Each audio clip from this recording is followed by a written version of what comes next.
নমস্কার বন্ধুরা, কেমন আছেন সবাই? আশা করি সবাই ভালো আছেন। এম ইলেকট্রিক ওয়ার্কে আপনাদেরকে স্বাগত জানাই। সিলিং ফ্যানটা প্রবলেম হচ্ছে, ফ্যানটা ঘুরছে না।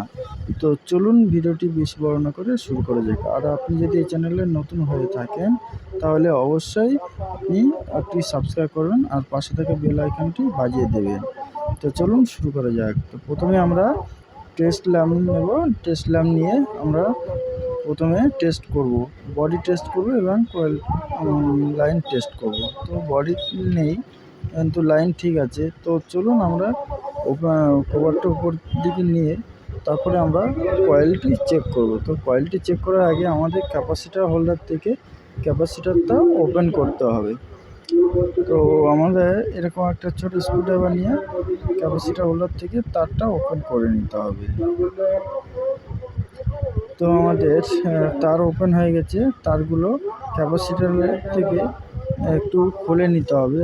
জয়েন্টগুলো টুইস্ট করা ছিল, ওগুলো খুলে নিতে হবে। নেওয়ার পরে লাইন টেস্টটা দিয়ে এরকম করে টেস্ট করে নিতে হবে। একটা একটা করে টেস্ট করে দিচ্ছি। কয়েল কিন্তু ফ্যান কয়েল কিন্তু ওকে আছে, কিন্তু আমাদের ফ্যানটা রোটেটিং হচ্ছে না। তো বিয়ারিং জ্যাম নেই।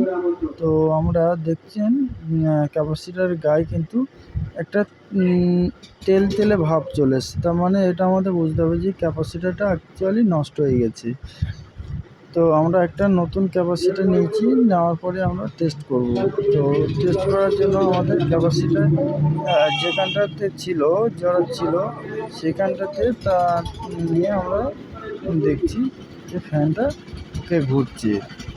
তো ফ্যানটার প্রবলেম ছিল, না ঘোরার প্রবলেম ছিল আমাদের ক্যাপাসিটারটা। তো ভিডিওটি ভালো লাগে থাকলে অবশ্যই একটু লাইক করবেন।